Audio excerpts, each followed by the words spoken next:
Welcome to Gajas kitchen. இன்றைக்கி எங்கள் வீட்டில் டிஃபன் வந்து ஆப்பம் தேங்காய் பால். வாங்க அது எப்படி செய்யலான்றதை பார்க்கலாம். இந்த டம்ளரில் 2 கப் பச்சரிசி, 1/4 கப் உளுந்து, 2 ஸ்பூன் வெந்தயம் தாங்க ஊற வச்சுருக்கேன். இது ஒரு 5 மணி நேரம் ஊற வச்சுருக்கேன். இப்போ நான் இந்த அரிசியை மிக்ஸி ஜாரில் தாங்க அரைச்சிக்க போகிறேன். வாங்க அரைச்சிக்கலாம். இப்போ மாவை அரைச்சி நான் ஒரு பாத்திரத்துக்கு மாற்றிக்கினேன். மீதி இருக்கிற அரிசியோடு நம்ம எடுத்து வச்சிருக்கிற 1 கப்பு சாதமும் போட்டு அரைச்சி அதையும் வந்து மாவில் சேர்த்திக்கலாம். இப்போ இந்த மாவோட 1 ஸ்பூன் சர்க்கரை, கொஞ்சம் உப்பு ஆட் பண்ணி கலக்கி வச்சிடலாம். நான் இந்த ப்ராசஸ் எல்லாம் ஆப்பம் சுடுறதுக்கு முந்தின நாள் நைட்டே வந்து ரெடி பண்ணி வச்சுட்டேங்க. வாங்க நம்ம காலையில் பார்க்கலாம். இப்போ ஆப்பம் மாவு பாருங்கள், காலையில் சூப்பராக புளிச்சு வந்திருக்கு. ரொம்ப சாஃப்டாக கலக்கிறப்பே தெரியுது பாருங்கள் நம்மளுக்கு.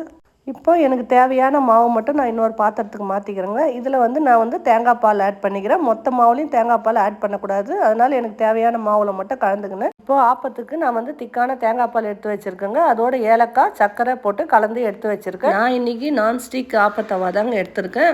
இப்போது அந்த ஆப்பத்தவாவில் 2 கரண்டி மாவு போட்டு லைட்டாக இப்படி வந்து சுற்றி விடுங்க. சுற்றி விட்டுட்டு 1 ஸ்பூன் ஆயில் போட்டு மூடி வச்சுருங்க. 1 நிமிஷம் கழித்து இப்போ நம்ம ஓப்பன் பண்ணி பார்த்தோம்னா நம்மளுக்கு சுற்றி ஓரம் ஃபுல்லாக கிறிஸ்பியாக நடுவில் சாஃப்டான ஆப்பம் ரெடிங்க.